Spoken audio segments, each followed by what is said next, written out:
ಇಲ್ಲಿ ಆಗಮಿಸಿರುವಂತ ಎಲ್ಲ ನನ್ನ ಅಣ್ಣ ತಮ್ಮಂದಿರಿಗೆ, ಅಕ್ಕ ತಂಗಿಯರು, ತಮ್ಮೆಲ್ಲರಿಗೂ ಕೂಡ ಭಾರತೀಯ ಜನತಾ ಪಾರ್ಟಿಯ ಪರವಾಗಿ ತಮ್ಮ ಆರ್ಥಿಕವಾಗಿ ಅಂತ ಸ್ವಾಗತವನ್ನು ನಾನು ಕೋರ್ತಾ ಇದ್ದೀನಿ. ಬಹುಶಃ ನಿನ್ನೆ 8ನೇ ದಿನಕ್ಕೆ ನಮ್ಮ ರಾಜ್ಯಾಧ್ಯಕ್ಷರಾದಂಥ ಸನ್ಮಾನ್ಯ ವಿಜಯೇಂದ್ರ ಅವರು ಮೈಸೂರಿಗೆ ಪಾದಾರ್ಪಣೆ ಮಾಡಿದ ನಂತರ 5 ಕಿಲೋಮೀಟರ್ ಇತ್ತು, ಪೊಲೀಸರು ನಿಲ್ಲಿಸಿದ್ರು. ನಾವು ಅವಾಗ ಸಿದ್ದರಾಮಯ್ಯನವರ ಭಾಷಣವನ್ನು ಕೇಳ್ತಾ ಇದ್ವಿ. ಸಿದ್ದರಾಮಯ್ಯನವರ ಭಾಷಣದಲ್ಲಿ ಎಲ್ಲೋ ಒಂದು ಕಡೆ ಗಂಟ್ಲು ಆರೋಗ್ತಾ ಇತ್ತು, ತುಟಿಗಳು ಆರ್ತಾ ಇದ್ವು. ಅವರು ಹೇಳ್ತಾ ಇರುವಂತ ಮಾತುಗಳೇನು, ಇವತ್ತು ಕಾಂಗ್ರೆಸ್ ಪಕ್ಷವನ್ನು, ಕಾಂಗ್ರೆಸ್ ಸರ್ಕಾರವನ್ನು ತೆಗಿಬೇಕು ಅನ್ನೋ ಕಾರಣದಿಂದ 2 ಪಕ್ಷಗಳು ಒಂದಾಗಿ ಇವತ್ತು ಹೋರಾಟವನ್ನು ಮಾಡ್ತಾ ಇದ್ದಾರೆ ಅಂತೇಳಿ ಅವ್ರೇನೋ ಜನಾಂದೋಲನ ಯಾತ್ರೆಯನ್ನ ಮಾಡ್ತಾ ಇದಾರ. ಇತಿಹಾಸದಲ್ಲಿ ಯಾವತ್ತನ್ನ ನೋಡಿದಿರಾ? ಯಾವುದೇ ಆಡಳಿತ ಪಕ್ಷ ಇವತ್ತು ವಿರೋಧ ಪಕ್ಷಗಳು ಹೋರಾಟವನ್ನು ಮಾಡ್ತಾ ಇದ್ರೆ ನಾವೇನು ಕಡಿಮೆ ಇಲ್ಲ ಅಂತೇಳಿ ಇವತ್ತು ಆಡಳಿತ ಪಕ್ಷಗಳು ಹೋರಾಟ ಮಾಡಿದಂತ ಹೊಸ ಇತಿಹಾಸವನ್ನು ಬರೆದಂತ ಕಾಂಗ್ರೆಸ್ ಪಾರ್ಟಿ ಹೊಸ ಇತಿಹಾಸವನ್ನು ಸ್ವಾಮಿ ಇವತ್ತು ನಾವು ಬಹಳ ಸ್ಪಷ್ಟವಾಗಿ 2 ವಿಷಯಗಳನ್ನು ಇಟ್ಕೊಂಡು, ಅದು ಮಹರ್ಷಿ ವಾಲ್ಮೀಕಿ ಅವರ ಹಗರಣ ಆಗಿರ್ಬೋದು, ಮೂಢ ಹಗರಣ ಆಗಿರ್ಬೋದು, 2 ವಿಚಾರಗಳನ್ನು ಇಟ್ಕೊಂಡು ಹೋರಾಟವನ್ನು ಮಾಡ್ತಾ ಇದ್ವಿ. ಇವತ್ತು ಸನ್ಮಾನ್ಯ ಸಿದ್ದರಾಮಯ್ಯ ಅವರು ಸದನದಲ್ಲಿ ಒಪ್ಕೊಂತ ಇದ್ದಾರೆ 187 ಕೋಟಿ ರೂಪಾಯಿ ವಾಲ್ಮೀಕಿ ಅಭಿವೃದ್ಧಿ ನಿಗಮದಲ್ಲಿ ಅವ್ಯವಹಾರ ಆಗಿದೆ, ಭ್ರಷ್ಟಾಚಾರ ಆಗಿದೆ ಅಂತೇಳಿ.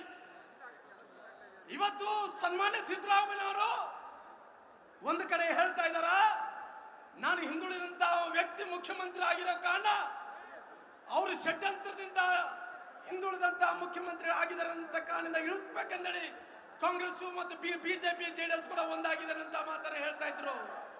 ಸ್ವಾಮಿ, ನೀವು ಮಾತಾಡಂತ ಸಂದರ್ಭದಲ್ಲಿ ಹೇಳಿದ್ರಿ, ದೇವರಾಜ ಅರಸು ಬಗ್ಗೆ ಉಲ್ಲೇಖನ ಮಾಡಿದ್ರಿ, ಬಂಗಾರಪ್ಪ ಅವ್ರ ಬಗ್ಗೆ ಉಲ್ಲೇಖನ ಮಾಡಿದ್ರಿ, ಅದೇ ರೀತಿಯಲ್ಲಿ ವೀರಪ್ಪ ಮೊಯ್ಲಿ ಅವರ ಬಗ್ಗೆ ಕೂಡ ಉಲ್ಲೇಖನ ಮಾಡಿದ್ರಿ. ದೇವರಾಜ ಅರಸನ್ನ ಇಳಿಸಿದ್ರು ಯಾರು? ನಿಮ್ಮ ಪಾರ್ಟಿಯವರೇ ದೇವರಾಜ ಅರಸನ್ನ ಹಿಂದುಳಿದಂತ ವ್ಯಕ್ತಿನ ಮುಖ್ಯಮಂತ್ರಿಗಳಿಗೆ ಇಳಿಸಂತ ಕೆಲಸ ನಿಮ್ಮ ಪಾರ್ಟಿಯಲ್ಲೇ ಮಾಡಿದ್ರು. ಎಲ್ಲ ಹಿಂದುಳಿದಂತ ವ್ಯಕ್ತಿಗಳ ಮುಖ್ಯಮಂತ್ರಿಗಳು ಇಳಿಸಿರೋದು ನಿಮ್ಮ ಪಾರ್ಟಿಯಲ್ಲಿ ಇದ್ದಂತವ್ರೆ. ಪುನಃ ನಿನ್ನ ಕೂಡ ಮುಗಿಸಾಗ ಹೊಟ್ಟಿರೋದು ನಿಮ್ಮ ಪಾರ್ಟಿಯಲ್ಲಿ ಇದ್ದಂತ ಡಿ ಕೆ ಶಿವಕುಮಾರ್ ಅವರೇ. ಅದಕ್ಕೋಸ್ಕರವಾಗಿ ನಾನು ವಿನಂತಿ ಮಾಡ್ತಾ ಇದ್ದೀನಿ ಸರ್ಕಾರಕ್ಕೆ, ವಾಲ್ಮೀಕಿ ಅಭಿವೃದ್ಧಿ ನಿಗಮದಲ್ಲಿ ಏನು ಭ್ರಷ್ಟಾಚಾರ ಆಗಿದೆನೋ ಒಂದೊಂದು ಪೈಸಾ ವಾಪಸ್ ತಿರುಗಿ ಕೊಡಬೇಕು, ಆ ನಿಗಮಕ್ಕೆ ವಾಪಸ್ ಕೊಡಬೇಕು, ಆ ಸಮಾಜಕ್ಕೆ ವಾಪಸ್ ಕೊಡಬೇಕು. ಎಲ್ಲಿ ತನಕ ಕೂಡ ಒಂದೊಂದು ಪೈಸಾ ವಾಪಸ್ ಬರಲ್ಲ ಅಲ್ಲಿ ತನಕ ಹೋರಾಟವನ್ನು ನಿಲ್ಸಲ್ಲ, ಅಲ್ಲಿ ತನಕ ಹೋರಾಟವನ್ನು ಮಾಡ್ತೀವಿ. ಅದಕ್ಕೋಸ್ಕರವಾಗಿ ಇವತ್ತು ಭಾರತೀಯ ಜನತಾ ಪಾರ್ಟಿ ಇವತ್ತೆಲ್ಲ ವಿಚಾರಗಳನ್ನು ನಿಲ್ಕೊಂಡು ಹೋರಾಟವನ್ನು ಮಾಡ್ತಾ ಇದೆ. ಈ ಹೋರಾಟವನ್ನು ಮಾಡುವಂತ ಟೈಮಲ್ಲಿ ಈ ಹೋರಾಟವನ್ನು ಹತ್ತಕ್ಕೆ ಹಾಕುವಂತ ಕಾರಣದಿಂದ ಅನೇಕ ಪ್ರಯತ್ನಗಳು ಮಾಡ್ತಾ ಇದ್ದಾರ.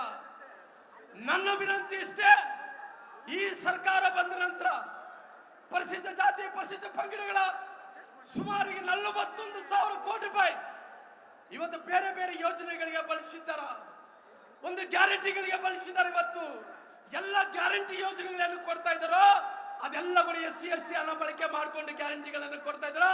ನಾವು ಯಾರು ಕೂಡ ಗ್ಯಾರಂಟಿಗಳ ವಿರೋಧ ಮಾಡೋ ಪ್ರಶ್ನೆ ಇಲ್ಲ. ಏನಿವತ್ತು ಗೃಹಲಕ್ಷ್ಮಿ ಬೇರೆ ಬೇರೆ ಯೋಜನೆಗಳನ್ನು ಕೊಡ್ತಾ ಇದ್ದೀರಾ, ನಿಮಗೆ ದಮ್ಮಿದ್ರೆ ತಾಕತ್ತಿದ್ರೆ SC ST ಜನಾಂಗ ಹಣವನ್ನು 41,000 ಕೋಟಿ ರೂಪಾಯಿ ನಾವು ಬಳಕೆ ಮಾಡಿಕೊಂಡು ಗ್ಯಾರಂಟಿ ಕೊಡ್ತಾ ಇದ್ವಿ. ಆ ಗ್ಯಾರಂಟಿಗಳ ಹೆಸರು SC ST ಜನಾಂಗದ ಗ್ಯಾರಂಟಿ ಅನ್ನಂತ ಹೆಸರು ಕೆಲಸ ಮಾಡಿ. ಅದಕ್ಕೋಸ್ಕರವಾಗಿ ಮುಂದಿನ ದಿನಗಳಲ್ಲಿ ಉಗ್ರವಾದಂತಹ ಹೋರಾಟವನ್ನು ಮಾಡಬೇಕು ಅನ್ನೋ ಕಾರಣದಿಂದ ನಮ್ಮ ವಿಜಯೇಂದ್ರ ನೇತೃತ್ವದಲ್ಲಿ ಭಾರತೀಯ ಜನತಾ ಪಾರ್ಟಿ ಇವತ್ತು ಕೆಲಸವನ್ನು ಮಾಡ್ತಾ ಇದೆ. ಸ್ನೇಹಿತರೆ, ಇವತ್ತು ನೀವು ನೋಡಿರ್ಬೋದು, ಮುಖ್ಯಮಂತ್ರಿಗಳು ಸ್ವಯಂ ಪ್ರೇರಿತ ರಾಜೀನಾಮೆಯನ್ನು ಕೊಡಬೇಕಾಗುತ್ತೆ. ಯಾಕಂದ್ರೆ ಇವತ್ತು ಸುಮಾರಾಗಿ 2010ರಲ್ಲಿ ಸನ್ಮಾನ್ಯ ಮುಖ್ಯಮಂತ್ರಿಗಳಾದಂತ ಸಿದ್ದರಾಮಯ್ಯರು ಬಳ್ಳಾರಿ ತನಕ ಪಾದಯಾತ್ರೆಗೆ ಬಂದಿದ್ರು.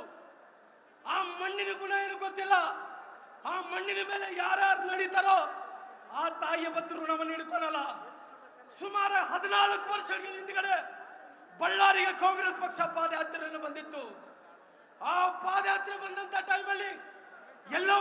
ಸಂತೋಷ್ ಹೆಗಡೆ ಅವರು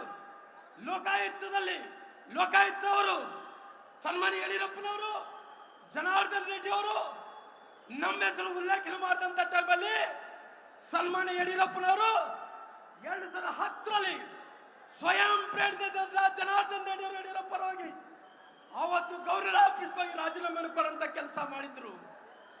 ಆದ್ರೆ ಇವತ್ತು 14 ವರ್ಷಗಳ ನಂತರ ಇವತ್ತು ಪುನಃ ನಮಗೆ ಭಾರತೀಯ ಜನತಾ ಪಾರ್ಟಿಗೆ ಯಾವ ರೀತಿಯಲ್ಲಿ 2010ರಲ್ಲಿ ಪ್ರಾರಂಭ ಮಾಡಿದಂತ ಕಾಂಗ್ರೆಸ್ಸಿನ ಬಳ್ಳಾರಿ ಯಾತ್ರೆ 14 ವರ್ಷಗಳ ನಂತರ ಭಗವಂತ ನೋಡ್ರಿ ಕಾಲಚಕ್ರದಲ್ಲಿ ಆ ಚಾಮುಂಡೇಶ್ವರ ಆಶೀರ್ವಾದದಿಂದ ಇವತ್ತು ಸಿದ್ದರಾಮಯ್ಯನವರು ಭ್ರಷ್ಟಾಚಾರದಲ್ಲಿ ಸಿಗಾಕೊಂಡು ಎಸ್ಸಿ ಜನಾಂಗದ ಹಣವನ್ನು ನುಂಗಿ ಈ ಕಾಲಚಕ್ರದಲ್ಲಿ ಯಾವ ರೀತಿಯಲ್ಲಿ ಶ್ರೀರಾಮಚಂದ್ರ ಪ್ರಭು ಯಾವ ರೀತಿಯಲ್ಲಿ ವನವಾಸವನ್ನು ಮುಗಿಸಿದ್ರು, ಯಾವ ರೀತಿಯಲ್ಲಿ ಪಾಂಡವರು ಅಜ್ಞಾತವಾಸವನ್ನು ಮುಗಿಸಿದ್ರು, 14 ವರ್ಷಗಳ ನಂತರ ಇವತ್ತು ಪುನಃ ಸಿದ್ದರಾಮಯ್ಯ ಸಲುವಾಗಿ ನಮ್ಮೆಲ್ಲ ಕಾರ್ಯಕರ್ತರು ನಮ್ಮೆಲ್ಲ ನಾಯಕರು ಸೇರಿ ಇವತ್ತು ಪಾದಯಾತ್ರೆ ಮಾಡ್ತಾ ಇದೀವಿ ಅಂದ್ರೆ ಆ ಚಾಮುಂಡೇಶ್ವರಿ ನಿಮ್ಮನ್ನಂತೂ ಬಿಡಂತ ಪ್ರಶ್ನೆ ಇಲ್ಲ. ಎಲ್ಲಿ ತನಕ ರಾಜೀನಾಮೆ ಕೊಡಲ್ಲ ಅಲ್ಲಿ ತನಕ ಭಾರತೀಯ ಜನತಾ ಪಾರ್ಟಿ ಕಾರ್ಯಕರ್ತರು ನಿಲ್ಲಲ್ಲ, ಹೋರಾಟವನ್ನು ಮಾಡಂತ ಕೆಲಸ ಮಾಡ್ತೀವಿ ಹೇಳ್ತಾ ಇದ್ರು. ಎಲ್ಲ ಒಂದು ಕಡೆ ಜಗಲ್ಲ ಬಗಲ್ಲ ಅಂತೆ,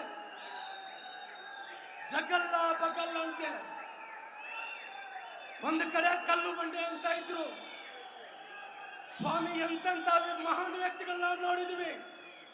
ಜಗಲ್ಲನಂತವರು ಬಗಲ್ಲನಂತ ವ್ಯಕ್ತಿಗಳು, ಎಷ್ಟು ದೊಡ್ಡ ವ್ಯಕ್ತಿಗಳು ನೋಡಿದ್ವಿ. ಕಲ್ಲ ಬಂಡೆಗಳು ನಮ್ಮ ಭಾರತೀಯ ಜನತಾ ಪಾರ್ಟಿ ಕಾರ್ಯಕರ್ತರು, ನಮ್ಮ ಜನರು ಇವತ್ತು ಮನಸ್ಸು ಮಾಡಿದ್ರೆ ಆ ಬಂಡೆ ಪುಡಿ ಆಗ್ಲೇಬೇಕು. ಜಗ್ಗಲ್ಲ ಬಗ್ಗಲ್ಲ ಅನ್ನೋದು ಬಗ್ಗಲೇಬೇಕನ್ನಂತ ಮಾತನ್ನು ಹೇಳ್ತಿತ್ತು. ಅದಕ್ಕೋಸ್ಕರವಾಗಿ ನಾನು ವಿನಂತಿ ಮಾಡ್ತಾ ಇದ್ದೀನಿ. ಇನ್ನು ಬಹಳಷ್ಟು ಮಂದಿ ನಾಯಕರು ಮಾತಾಡಬೇಕಾಗಿದೆ, ಅವ್ರ ಅವಕಾಶವನ್ನು ಮಾಡಿಕೊಡ್ತೀನಿ ಅನ್ನಂತ ಮಾತುಗಳನ್ನು ಹೇಳ್ತಾ ಇವತ್ತು ವಾಲ್ಮೀಕಿ ನಿಗಮದಲ್ಲಿ ಆದಂತ ಅವ್ಯವಹಾರದ ಬಗ್ಗೆ ಇವತ್ತು ಮುಖ್ಯಮಂತ್ರಿಗಳು ರಾಜೀನಾಮೆಯನ್ನು ಕೊಡಬೇಕು ಅನ್ನಂತ ಒತ್ತಾಯವನ್ನು ಮಾಡಿ ನನ್ನ ಮಾತುಗಳು ಮುಕ್ತಾಯ ಮಾಡ್ತಾ ಇದ್ದೀನಿ. ಬೋಲೋ ಭಾರತ್ ಮಾತಾ ಕಿ ಜೈ ಭೀಮ್, ಜೈ ಭೀಮ್. ಬೋಲೋ ಭಾರತ್ ಮಾತಾ ಕಿ. ನರೇಂದ್ರ ಮೋದಿಜಿ ಅವರಿಗೆ, ಯಡಿಯೂರಪ್ಪನವರಿಗೆ, ವಿಜಯೇಂದ್ರ ಅವರಿಗೆ ಧನ್ಯವಾದಗಳು.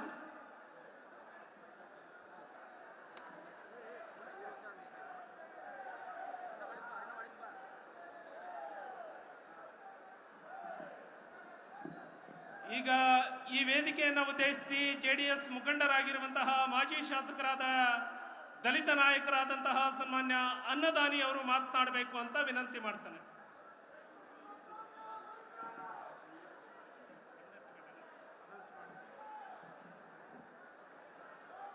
ಈ ವೇದಿಕೆಯಲ್ಲಿ ನಿಂತಿರುವಂತವರು ಎಡಭಾಗದಲ್ಲಿ ಹೋಗಿ ಕುಳಿತುಕೊಳ್ಳಬೇಕು ಅನ್ನುವಂತಹ ವಿನಂತಿಯನ್ನು ಮಾಡ್ತಾನೆ. ಪೊಲೀಸ್